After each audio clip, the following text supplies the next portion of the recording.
আপনি আমি আমরা সবাই ছোটবেলায় ছড়া শিখেছি, একটু বড় হয়ে লিখেছিও। কয়েক ক্লাস পর্যন্ত ধাপে ধাপে ছোট থেকে বড় বড় ছড়া, তারপর হয়তো কবিতার মধ্যে ঢুকেছি। কিন্তু একটু খারাপ ছড়া লেখার জন্য আপনি কি কখনো বেধড়ক পিটুনি খেয়েছেন, কিংবা 7 বছরের কোনো শিশুকে চাঁদাবাজি করতে দেখেছেন? প্রশ্নগুলো অবাক করার মতো হলেও এমনই এক নির্মম ঘটনা ঘটেছে জয়পুরহাটের আক্কেলপুরে।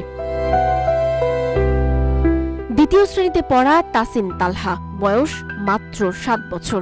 তাকেই বেধড়ক পেটানোর অভিযোগ উঠেছে উপজেলার অনন্তপুর সরকারি প্রাথমিক বিদ্যালয়ের প্রধান শিক্ষক নজরুল ইসলামের বিরুদ্ধে। অভিযোগের দায় এড়াতে ওই শিশু শিক্ষার্থীকে উল্টো চাঁদাবাজ আখ্যা দিয়ে অভিভাবককে গালমন্দ করেছেন অভিযুক্ত প্রধান শিক্ষক। RICL TMX, যুগের পর যুগ স্থাপনা থাকে মজবুত। স্থানীয় বাসিন্দা ও এলাকাবাসী এ ঘটনায় ক্ষুব্ধ হয়ে রোববার ওই শিক্ষার্থীর মা এবং বিদ্যালয়ের 25 জন অভিভাবক স্বাক্ষর করে উপজেলা নির্বাহী অফিসার বরাবর লিখিত অভিযোগ দায়ের করে। এর পরিপ্রেক্ষিতে প্রশাসনের উদ্যোগে কমিটি গঠন করা হয়। শিক্ষক মানুষ সে শাসন করতেই পারে, কিন্তু না, উনি আমার সঙ্গে অনেক রাফ বিহেভ করলো। পরবর্তীতে আমার ছেলের উপর আবার 50,000 টাকা জরিমানার দাবি করলো। সে 50,000 টাকা চাঁদা চাইছে, এই একটা অভিযোগ দিল। আমি মা হিসাবে এটা আমার মেনে নেওয়া খুবই কঠিন, আর আমাকেও সে চাঁদাবাজ বলছে। আর এই জন্য আমি একটা অভিযোগ দিয়ে আসছি ইউনো স্যারের কাছে। প্রতিদিনের মতো সেদিনও তাসিন তালহা স্কুলে যায়। ওই দিন প্রধান শিক্ষক নজরুল ইসলাম ক্লাসে গিয়ে ক্লাস টেস্ট অনুশীলনের অংশ হিসেবে সবাইকে আমাদের ছোট নদী ছড়া লিখতে দেন। তাতেই শুরু হয় বিপত্তির। আমাদের ছোট নদী লিখতে দিয়েছিল, আমি লিখতে পারিনি, সেই জন্য আমাকে মারছে। আবার আমাকে হলো লাইনে দাঁড়িয়ে আমি হলো ধীর হয়ে দাঁড়াতে পারছিলাম না।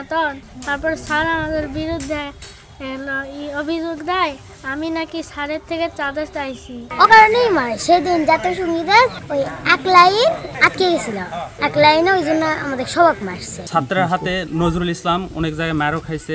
1 বছরের উপরে কোনো স্কুলে টিকতে পারে না। রামশালা স্কুলে আসার পরে সব ছাত্রছাত্রীদের অশ্লীল কাজগুলো শিখে দেয়, তো সেখান থেকেও বিতাড়িত হয়ে অন্য স্কুলে চলে যায়। এই বিষয়ে উপজেলা প্রাথমিক শিক্ষা কর্মকর্তা সিদ্দিকুর রহমান বলেন, ইতোমধ্যে বিষয়টি নিয়ে আমরা অবগত হয়েছি। বিষয়টা আমাদের কাছে বিশেষ যে 50,000 টাকা চাঁদা দ্বিতীয় শ্রেণীর শিক্ষার্থী চাইতে পারে, এটা আমাদের কাছে একটা বিষয়টা আমাদের কাছে বোধগম্য হয়নি। তো যাই হোক, আমাদের ইতিমধ্যে ইউনিয়নের উপজেলা নির্বাহী অফিসার মহোদয়ের কাছে অভিযুক্তর মা একটা অভিযোগ করেছেন। সেটার একটা তদন্ত কমিটি ইতিমধ্যে গঠন করা হয়েছে। সেই তদন্ত রিপোর্ট যেটা হবে সেই ব্যাপারে যদি এর মধ্যে যারাই দোষী হোক তাদের বিরুদ্ধে আমরা শাস্তিমূলক ব্যবস্থা নেওয়ার জন্য ঊর্ধ্বতন কর্তৃপক্ষের বিষয়ে কাছে আমরা লিখব। উপজেলা নির্বাহী অফিসার মঞ্জুরুল আলম বলেন, বিভিন্ন গণমাধ্যমের দ্বারা বিষয়টি জানতে পারি। দ্বিতীয় শ্রেণীর এক ছাত্রকে মারধরের ঘটনায় ছাত্রটির মা একটি লিখিত অভিযোগ দিয়েছেন। আসলে 50,000 টাকা চাঁদা দাবি করেছেন, এই বিষয়টা আমাদের বোধগম্য নয়।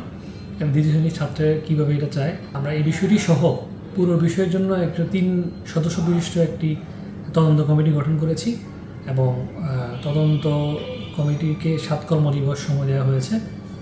এর মধ্যে তারা যে রিপোর্ট আমাদের কাছে পেশ করবেন, আমরা সেটা আমাদের ঊর্ধ্বতন কর্তৃপক্ষের কাছে আইনানুগ ব্যবস্থা নেওয়ার জন্য প্রেরণ করব। তবে শিশুকে নির্যাতন করে তা গোপন করতে মাত্র 7 বছর বয়সী অবুঝ শিশুর বিরুদ্ধে চাঁদাবাজির অভিযোগ তোলায় এলাকাবাসী সহ সর্বত্র ক্ষোভ সৃষ্টি হয়েছে। এমনকি এই ঘটনার পর নিজেদের ছোট সোনামণিদের বিদ্যালয়ে পাঠানোর জন্য বাবা মায়েরা আতঙ্ক বোধ করছেন। তবে কি আমাদের সোনামণিরা বিদ্যালয়েও সুরক্ষিত নয়? সানজিদা আফরিন, সোনিয়া, রূপালী, বাংলাদেশ।